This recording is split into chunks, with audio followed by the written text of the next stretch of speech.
Hello friends, welcome to my YouTube channel KL study friends. जैसा कि आप सभी को पता है, सीटेट के एग्ज़ाम्स स्टार्ट हो चुके हैं और जिसमें आज आपकी सीटेट 9 जनवरी 2023 फर्स्ट शिफ्ट के पेपर का एनालिसिस हम यहां पर करने वाले हैं। तो देख लेते हैं कि EVS और अन्य सब्जेक्ट में किस किस टॉपिक से क्वेश्चन आए हैं और EVS के विथ आंसर आपको यहाँ पर क्वेश्चन बताए जाएंगे। तो आप यहाँ पर मैच कर सकते हैं कि आपने कितने आंसर सही किए हैं। और यदि आपको कोई क्वेश्चन याद है, यदि आपका आज एग्जाम्स था, तो आप कमेंट्स में ज़रूर बताएं कि ये क्वेश्चन भी पूछा गया, उसका आंसर बताने का पूरा प्रयत्न करेंगे। ठीक है, तो सबसे पहले हम EVS में देखते हैं कि कौन कौन से क्वेश्चन पूछे गए हैं। तो सबसे पहला क्वेश्चन है यहाँ पर कि अरब सागर से लगे तटवर्ती राज्य कौन कौन से हैं। तो आपको कितनी ही बार मैप के बारे में बताया है, आपको मैप देख करके जाना है और जिसका भी आगे एग्जाम्स है वो एक बार मैप को जरूर देख लें, क्योंकि यहाँ से हर बार 3 से 4 क्वेश्चन पूछे जा रहे हैं। तो इस बार पूछ लिया अरब सागर से लगे हुए राज्य कौन कौन से हैं। तो आपने ये दक्षिण का एरिया देखा होगा हमारे भारत में, तो यहाँ पर पड़ती है आपकी बंगाल की खाड़ी, बे ऑफ बंगाल जिसे कहते हैं, और आपके पश्चिमी घाट जहाँ पर है, यहाँ पर है आपका अरब सागर। तो ये तटवर्ती जो राज्य हैं इनकी संख्या कितनी होती है, टोटल 9 होती है। ठीक है, अब यहाँ जो पश्चिम साइड आपके राज्य पड़ते हैं ये सारे अरब सागर से लगेंगे। अब इसमें कौन कौन से आ जाएंगे, तो आपका गुजरात हो गया, इसके बाद गोवा हो गया, महाराष्ट्र, गोवा, केरल, कर्नाटक और तमिलनाडु। तो ये राज्य आपके कहाँ लगते हैं, आपके अरब सागर से। तो यही बताना था कि कौन कौन से राज्य अरब सागर से लगते हैं। फिर जो पूर्व की तरफ राज्य स्थित हैं, जैसे यहाँ पर आपका हो गया आंध्र प्रदेश, इसके बाद आपका उड़ीसा और पश्चिम बंगाल, ये 3 राज्य आपके बंगाल की खाड़ी से लगते हैं।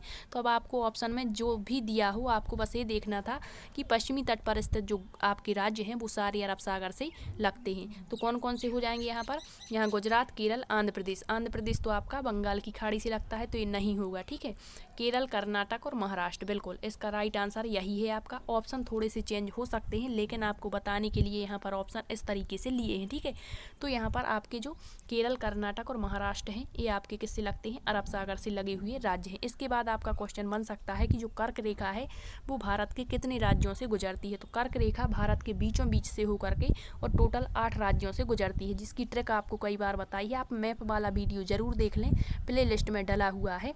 ठीक है, अब इसके बाद आपसे और क्वेश्चन पूछ सकते हैं, जैसे कह देंगे कि किसी भी राज्य का नाम दे दिया और कहेंगे इसके निकटवर्ती राज्य कौन कौन से हैं, तमिलनाडु के निकटवर्ती राज्य कौन से हैं। या फिर आपसे दिशा वाला क्वेश्चन भी पूछ सकते हैं कि पहले कोई व्यक्ति मध्य प्रदेश से छत्तीसगढ़ जाता है और फिर छत्तीसगढ़ से तमिलनाडु या कहीं भी जाता है, तो इसकी दिशा बताइए क्या होगी। तो इससे भी आपके क्वेश्चन बनते हैं, तो आप मैप वाला वीडियो एक बार देख लें। ठीक, नेक्स्ट क्वेश्चन आपका कितनी ही बार ये भी पढ़ाया, अंड्योज जीव नहीं है।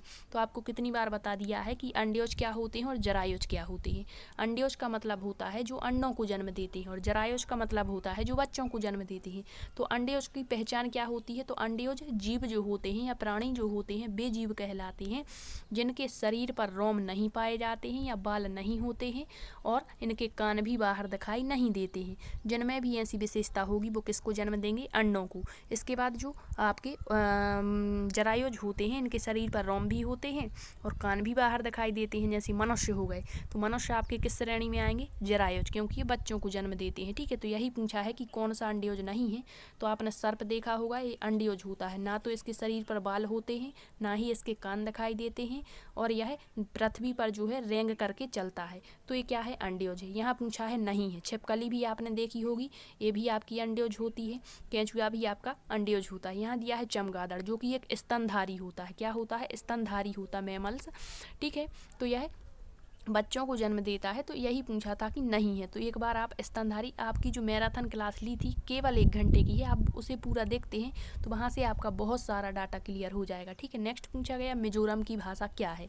तो मिजोरम की भाषा होती है मीजो। तो इस तरीके से फैक्ट वाले क्वेश्चन भी पूछे जा रहे हैं। आगे आपसे पूछ सकता है जैसे आपका लद्दाख है तो वहाँ पर माँ को क्या कहते हैं, बड़ी माँ को क्या कहते हैं। ये भी आपकी प्ले लिस्ट में वीडियो डला हुआ है, तो वहाँ पर जाकर देख लें। नेक्स्ट है पक्षियों के पंख। अब पक्षियों से क्वेश्चन यहाँ अभी तक जो 2 पेपर हुए थे आपके 28 और 29 दिसंबर, वहाँ घोंसले से क्वेश्चन पूछा गया, लेकिन इस बार पूछ लिया कि पक्षियों के जो पंख होते हैं वो किसके लिए सहायक होते हैं। तो आपको बता दें कि जो पक्षियों के पंख हैं वो उड़ने के लिए सहायक होते हैं और साथ ही साथ सर्दी और गर्मी से बचने के लिए रूपांतरित होते हैं। और हर वर्ष जो पक्षी हैं वो पुराने पंख गिरा देते हैं और उनमें नए पंख आ जाते हैं।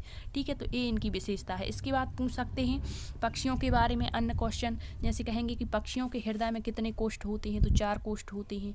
आगे पूछ सकते कौन कौन से उड़ने वाले पक्षी हैं, तो या ना उड़ने वाले पक्षी हैं, तो ना उड़ने वाले में आपका एमू, पेंगुइन, कीवी, रिया, शुतुरमुर्ग ना उड़ने वाले पक्षी हैं। और पक्षी केवल अंडे देने के लिए ही घोंसले बनाते हैं, और जो घोंसले हैं उनका निर्माण अधिकतर अप्रैल महीने में करते हैं। तो ये सारे एनसीईआरटी फैक्ट हैं, याद रखिए, ठीक है। आगे पूछ सकते हैं कि पक्षी एक ही समय में 2 आँखों से 2 अलग अलग चीज़ों पर फोकस कर लेते हैं, क्यों? क्योंकि वो हैं उनकी आँखों की पुतलियाँ घूमती नहीं हैं, ठीक, ये भी याद रखिए। अब हम देखते हैं इसके बाद राजस्थान का लोक नृत्य पूछ लिया गया, तो आपके ऑप्शन में क्या था, यहाँ तो है, आपको बता दें राजस्थान का प्रमुख जो उत्सव है वो गणगौर होता है। इसी तरह से आपसे पूछ सकता है दुर्गा पूजा कहाँ का प्रसिद्ध पर्व है, तो ये आपके पश्चिम बंगाल का है। इसके बाद अन्य स्थानों का जैसे बिहू पूछ लिया कहाँ का है, असम का है। चेराऊ नृत्य कहाँ का है, आपका मिजोरम का है। टीन खेती कहाँ प्रसिद्ध है, मिजोरम में है। तो ये याद रखिए, यहाँ से क्वेश्चन हर बार बन रहा है। नेक्स्ट पूछा गया हाथी से, तो यहाँ पर फैक्ट के रूप में क्वेश्चन पूछ लिया गया कि कितने वर्ष में जो है हाथी के बच्चे और जो हथनियाँ होती हैं एक समूह में रहती हैं, तो ये कितने वर्ष में अपने समूह को छोड़ देती हैं, तो 10 से 12 हाथी झुंड में रहते हैं, ये याद रखिए, फैक्ट है ये। और इसके बाद 14 से 15 वर्ष में जो है ये जो हाथी हैं झुंड में रहते हैं, और इसके बाद 14-15 वर्ष में छोड़ देते हैं समूह को, यही पूछा गया। इसके बाद और क्वेश्चन बन सकते हैं कि जो हाथी हैं उनके समूह का नेतृत्व बुजुर्ग हथनी करती है। एक बड़ा हाथी एक दिन में 100 किलोग्राम पत्तियां खा लेता है। एक 3 महीने के हाथी का वजन कितना होता है, तो इसका वजन होता है 200 किलोग्राम या 2 क्विंटल कह सकते हैं।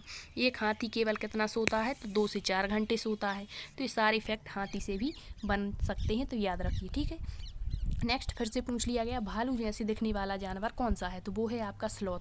भालू जैसा दिखता है लेकिन भालू नहीं होता है, बहुत ही आलसी जीव है, बहुत अच्छा तैराक माना जाता है, सप्ताह में एक बार मलमूत्र त्याग के लिए नीचे उतरता है, और यह जो है इसकी औसत उम्र लगभग 40 वर्ष होती है। एक पेड़ पर केवल 5 वर्ष रहता है, अपने जीवन अवधि में केवल 8 पेड़ों पर निवास कर पाता है, ठीक है, और जिस वृक्ष पर रहता है उसी की ये पत्तियाँ खाता है। तो ये स्लॉथ के बारे में इतने पॉइंट आप याद रखिए। नेक्स्ट पूछ लिया गया यहाँ पर गोलकोंडा का किला कहाँ स्थित है, तो गोलकोंडा का किला या तो दिशा पूछते तो आपको दक्षिण में बताना था, और यदि इस तरीके से पूछा कि किस राज्य में स्थित है, तो तेलंगाना हैदराबाद में स्थित है, ठीक है। और किसने बनवाया था ये, तो कुली कुतुब शाह ने यह बनवाया था। नेक्स्ट पूछा बरली जनजाति किस राज्य में पाई जाती है, तो जो बरली जनजाति है ये आपकी महाराष्ट्र राज्य में, और यहीं पर आपकी जो बरली चित्रकला है वो भी फेमस है, ठीक। अब जो बरली जनजाति है इसमें जो चित्रकारी की जाती है, इसमें जो मिश्रण का प्रयोग होता है वो किसका होता है, तो वो होता है आपका मिट्टी और गाय के गोबर का, ये भी याद रखिए। नेक्स्ट आपका यहाँ पर चित्रकारी से पूछ सकता मधुबनी चित्रकारी कहाँ की जाती है, तो आपके बिहार राज्य में। बिहार राज्य में भी किस जिले में, तो मुजफ्फरपुर, दरभंगा, ठीक है, मधुबनी, सहरसा, पूर्णिया और नेपाल के कुछ भागों में की जाती है। इसके बाद आपकी फाड़ चित्रकारी, पट्टा चित्रकारी उड़ीसा में, फाड़ चित्रकारी आपकी राजस्थान में की जाती है, पिथौरा चित्रकारी मध्य प्रदेश में की जाती है, ठीक है। तो ये क्वेश्चन यहाँ से बन सकते हैं, तो याद रखिए। नेक्स्ट आपके मानचित्र से क्वेश्चन पूछा गया है कि इतनी दूरी इतने मतलब मीटर को दर्शाती है, तो बताना था कि डैश दूरी दी गई होगी, तो इस तरीके से क्वेश्चन बना है। इसके बाद आपका एनसीएफ 2005 से हर सब्जेक्ट में क्वेश्चन पूछेगा, टोटल 3 से 4 क्वेश्चन एनसीएफ 2005 एनईपी 2020 से पूछे जा रहे हैं, तो ये टॉपिक अच्छे से कवर आप कर लें, ठीक है। इसके बाद सीडीपी में वही आपके जीन प्याजे से क्वेश्चन पूछा गया, और यहाँ टर्म से एक क्वेश्चन बना, और एक क्वेश्चन इनकी सेकंड जो अवस्था है पूर्व संक्रियात्मक अवस्था से पूछा गया। कि क्वेश्चन क्या था, ये था कि जो बच्चा है वो प्रतीकात्मक विचार किस अवस्था में शुरू कर देता है, मतलब प्रतीकों के रूप में, संकेत चिन्ह के रूप में सीखने लगता है, तो वो जीन पियाजे की दूसरी अवस्था होती है पूर्व संक्रियात्मक अवस्था, जो 2 से 7 वर्ष की होती है, ठीक है। नेक्स्ट वाइगोत्स्की से क्वेश्चन पूछा गया, और यहाँ पर पेडागोजिकल बेस क्वेश्चन बना करके पूछा गया, डायरेक्टली क्वेश्चन नहीं पूछा। तो याद रखिए वाइगोत्स्की में इनके term ZPD zone of proximal development क्या होता है, समीपस्थ विकास का क्षेत्र।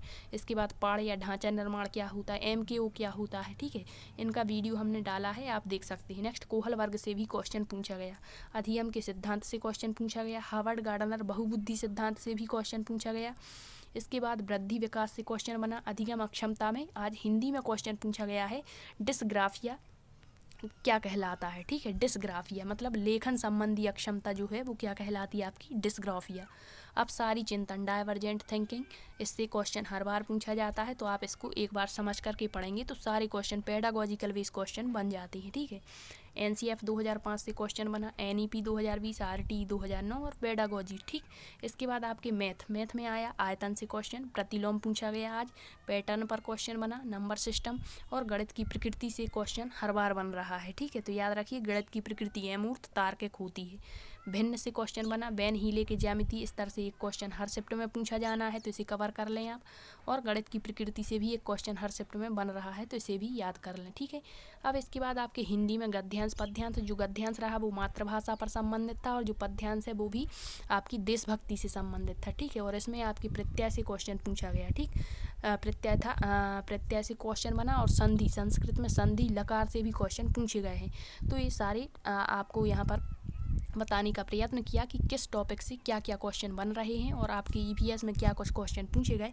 तो आप यहाँ पर कमेंट्स बॉक्स में अपनी प्रतिक्रिया ज़रूर दें कि आपको ये क्लास कैसी लगी और आपको यहाँ पर क्या समझ आया। ठीक है, आपको यहाँ पर ये समझना है कि किस टॉपिक से क्वेश्चन बन रहे हैं और कहाँ से नया टॉपिक बन सकता है। तो आपको वो सारे टॉपिक्स क्लियर कर लेने हैं ताकि आप अपने शिफ्ट में अच्छा स्कोर कर पाएँ। ठीक है, थैंक यू।